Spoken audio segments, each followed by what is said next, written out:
eu quero conversar um pouco com você sobre aquilo que é o núcleo, o centro, o eixo, a essência do Evangelho. Quero trazer à sua memória o texto clássico que é a miniatura de toda a Bíblia.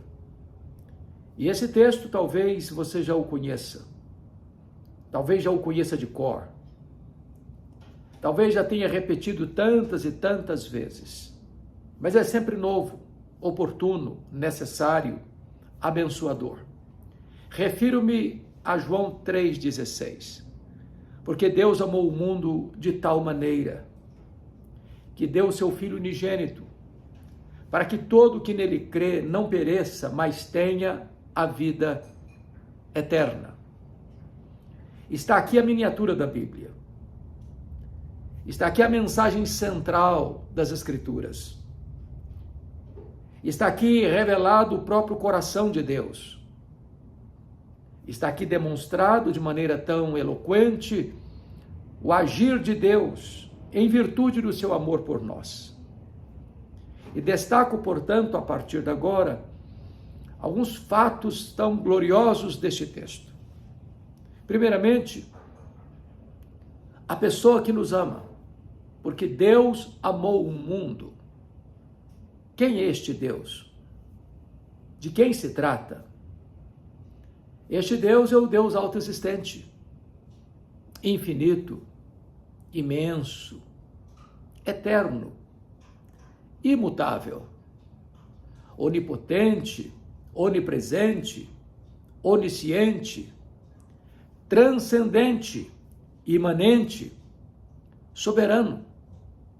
O Deus que é a verdade, que é luz, o Deus que é espírito, que é amor, o Deus que é justo, verdadeiro, santo, o Deus que é a essência do bem.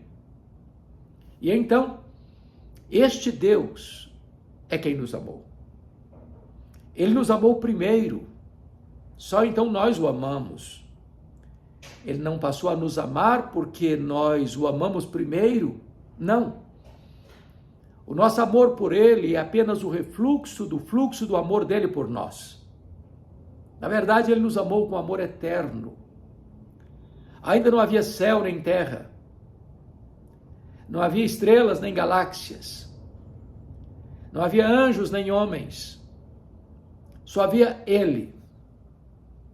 Na relação profunda das pessoas da Trindade, o Pai, o Filho e o Espírito Santo. Mas nós já existimos no seu coração. Seu amor, portanto, por nós é um amor incondicional. Mas mais do que isso, agora, quando viemos à vida e nascemos em pecado, porque os nossos pais pecaram, o amor dele por nós é um amor imerecido, porque estávamos fracos, ímpios, pecadores, inimigos quando ele nos amou. Ele não nos amou por causa das nossas virtudes, mas apesar dos nossos pecados. Não nos amou por causa dos nossos méritos, mas apesar dos nossos deméritos. Não há nada que você possa fazer para Deus amar você mais. Não há nada que você possa fazer para Deus amar você menos. Ele ama você com amor eterno. Porque Deus amou. Amou quem? Amou o mundo. E aqui a questão não é quão grande é esse mundo, mas quão perverso ele é. É claro que este amor ao mundo retrata as pessoas que pecaram contra ele, que se insurgiram contra ele, que viraram as costas para ele, que se declaram inimigas dele. E apesar de estarmos tão afastados e ter a inclinação do nosso coração para aquilo que é mal, Deus ainda nos ama. E eu não conheço nada que possa nos ajudar a lidar melhor com a questão da autoestima achatada, com o complexo de inferioridade, do que compreender o amor de Deus, tão sublime, tão glorioso, tão profundo, tão inextrincável, O poeta chegou a dizer ainda que os mares fossem tintas, ainda que as nuvens fossem papel, ainda que todas as árvores fossem pena, e todos os homens escritores, nem mesmo assim se poderia descrever o grande amor de Deus. Deus amou o mundo, a você, a mim, quando não havia nada em nós que pudesse atrair a atenção divina, a não ser rebelião. E Ele nos amou com amor eterno. Portanto, nunca duvide do amor de Deus por você, porque Ele não escreveu em letras de fogo nas nuvens, eu te amo. Ele esculpiu na cruz do Calvário, eu te amo. Porque Deus amou o mundo de tal maneira. E aqui Jesus destaca não apenas este amor sacrificial, mas a intensidade desse amor. Amor incomparável, indescritível, para além de qualquer possibilidade de nós definirmos. Amou-nos de tal maneira. Nunca, jamais alguém amou assim. Ele nos amou de tal maneira, mas o que significa amou-nos de tal maneira? E a resposta está em seguida. Deus amou o mundo de tal maneira que deu o seu Filho unigênito. Aqui tem uma dádiva, aqui tem uma entrega, aqui está a evidência mais robusta do amor de Deus, a prova mais eloquente do amor de Deus. Ele não amou com palavras, Ele amou com doação. E Ele não deu alguma coisa, Ele deu o melhor, Ele deu a si mesmo. Ele deu o seu próprio Filho unigênito. Não o deu para ser aplaudido entre os homens. Não o deu para ostentar troféus e medalhas. Ele deu o seu Filho para morrer na cruz. Aquele que desfrutava da plena intimidade com o Pai e cercado pela adoração angelical no céu, desceu do céu. Sendo Deus, não julgou como usurpação o ser igual a Deus. Antes a si mesmo se humilhou, assumindo a forma de servo, humilhando-se até a morte, morte de cruz. Ele veio até nós. Ele tabernaculou-se entre nós. O Verbo se fez carne. Ele pisou o nosso chão. Ele comeu o nosso pão. Ele bebeu a nossa água. Ele chorou a nossa lágrima. Ele sentiu a nossa dor. Ele carregou sobre o seu corpo no madeiro os nossos pecados. Ele, sendo santo, santo, santo, se fez pecado por nós. Sendo exaltado entre os querubins e bendito eternamente, se fez maldição por nós. Ele que não conheceu o pecado, carregou sobre o seu corpo os nossos pecados. O Pai o deu. O Pai não poupou seu próprio Filho. Antes, por todos nós, o entregou. Ele a si mesmo se deu. Ele disse, ninguém tira a minha vida de mim, pelo contrário, eu espontaneamente a dou. Jesus Cristo deu a sua vida por você.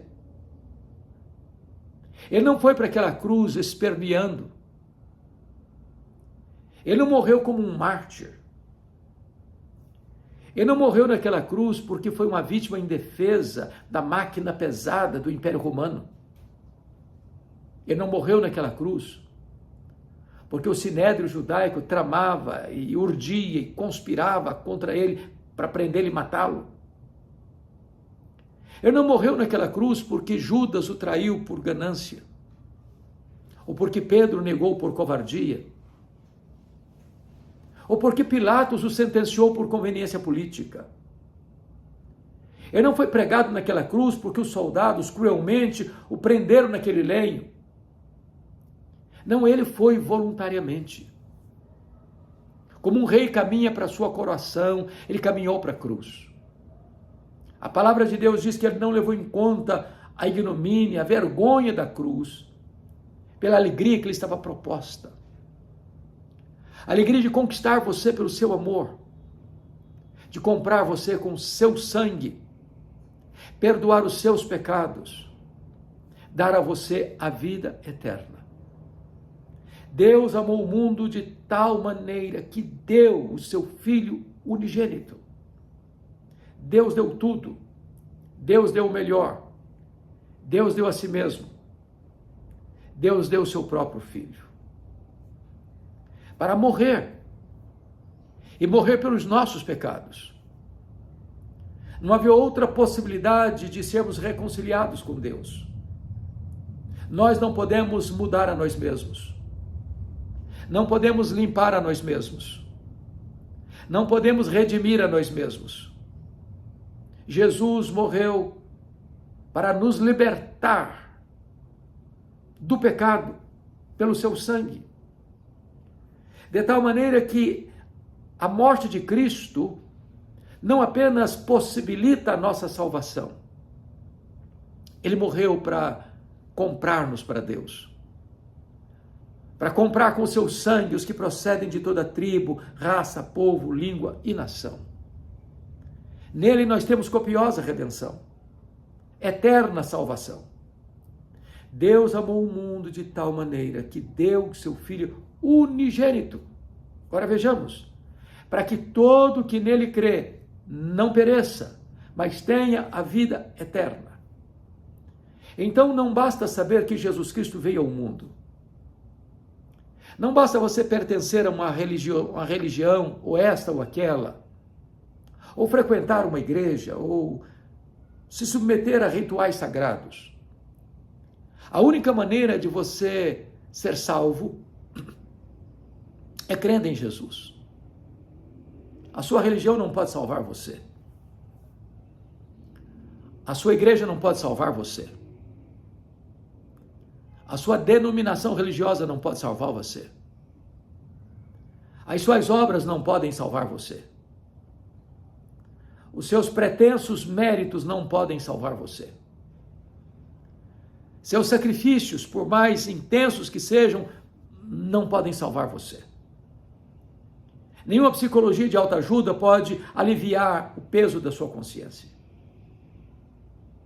Nenhuma técnica psicológica, nenhum divã psicanalista, nenhuma teologia humanista pode resolver o seu problema. É necessário que você creia no Senhor Jesus Cristo. Ele é o único nome dado entre os homens pelo qual importa que sejamos salvos. Ele é o caminho para Deus. Foi ele quem disse: eu sou o caminho e a verdade e a vida, e ninguém vem ao Pai senão por mim. Ele é a escada mística de Jacó que liga o céu e a terra. Ele é o único mediador dado entre Deus e os homens. Buscar um outro caminho é levar você para uma condenação eterna. A Bíblia diz: há caminhos que ao homem parecem direito, mas ao fim são caminhos de morte. Mas Jesus Cristo disse: eu sou o caminho e a verdade e a vida, e ninguém vem ao Pai senão por mim. Ele disse: todo aquele que vem a mim, de maneira nenhuma eu o lançarei fora. Ele convida a todos: vinde a mim todos que estáis cansados e sobrecarregados, e eu vos aliviarei. Tomai sobre vós o meu jugo e aprendei de mim, porque sou manso e humilde de coração, e achareis descanso para a vossa alma.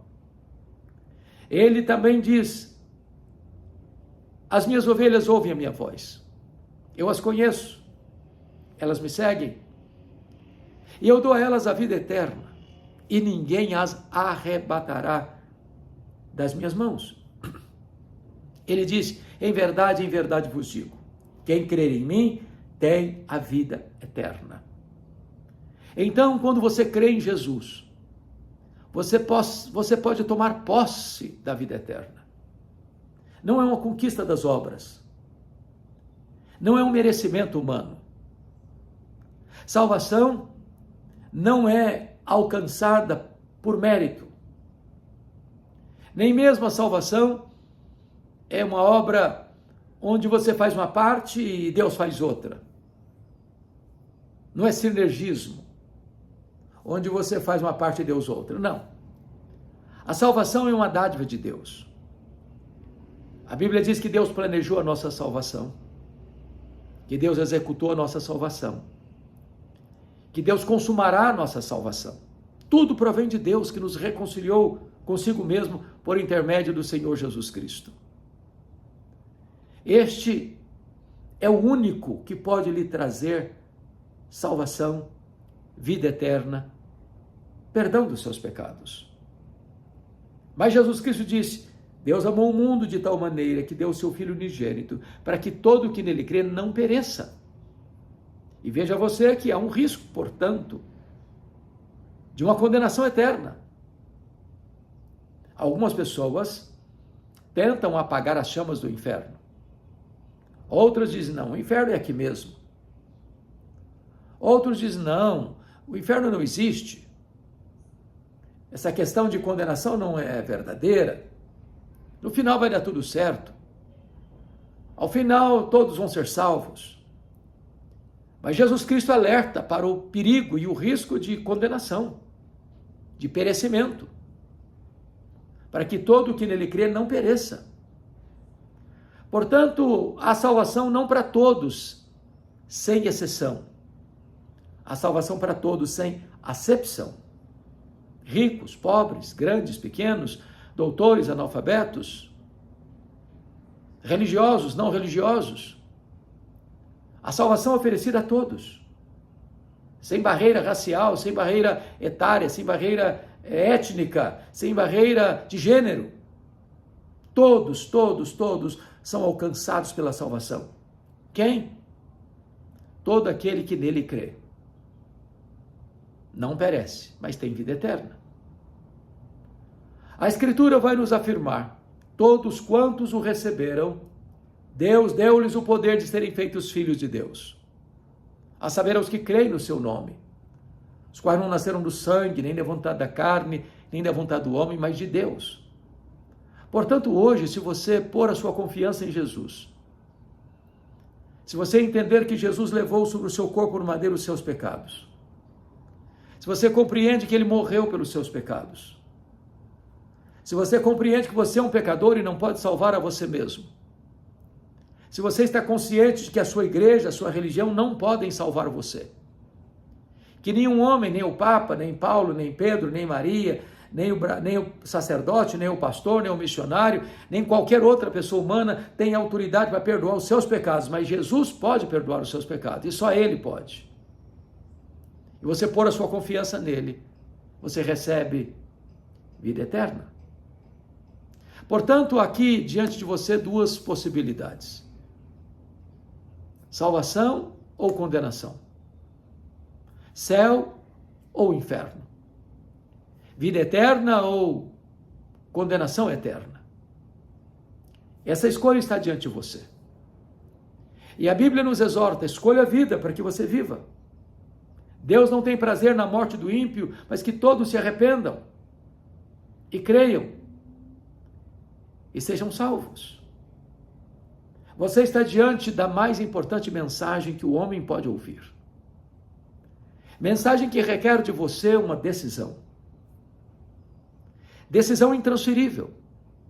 Seu pai não pode decidir-se por você, sua mãe não pode decidir-se por você, seu marido não pode decidir-se por você, sua mulher não pode decidir-se por você, seus filhos não podem decidir por você, seus pais também não podem decidir por você. Essa é uma decisão pessoal, intransferível. Mas a palavra de Deus diz: se você crer em Jesus, você não perece, você tem a vida eterna. Uma vida plena, maiúscula, abundante, superlativa, feliz, eterna. Está diante de você o banquete da graça. Está diante de você a mais gloriosa oferta. Nem todo o ouro do mundo pode comprar a salvação. Nem todas as riquezas deste planeta podem comprar a sua salvação. Ganhar o mundo e perder a sua alma é um grande prejuízo. O que adianta o homem ganhar o mundo inteiro e perder a sua alma? Hoje você pode fazer uma escolha. E a minha oração é que o Espírito Santo toque o seu coração, tirando a venda dos seus olhos, o tampão dos seus ouvidos, trocando o seu coração de pedra num coração de carne. E você se arrependa enquanto há tempo. E você se volte para Deus, que é rico em perdoar e tem prazer na misericórdia. Hoje é o dia da sua decisão. Que você se renda a Cristo. Que você se reconcilie com Deus por meio de Jesus. Que você desfrute da alegria e da segurança da vida eterna. Bem-vindo à família de Deus. Você que põe a sua confiança em Jesus. Você então passa a ser uma nova criatura, filho de Deus, herdeiro de Deus, cidadão do céu. Deus abençoe sua vida. Deus abençoe seu coração. Se esta palavra abençoa o seu coração, transmita a outras pessoas esta mesma mensagem. Se você não está inscrito nesse canal, quem sabe você se inscreva e nos ajude a levar esta mensagem a muitas outras pessoas. Deus abençoe a todos.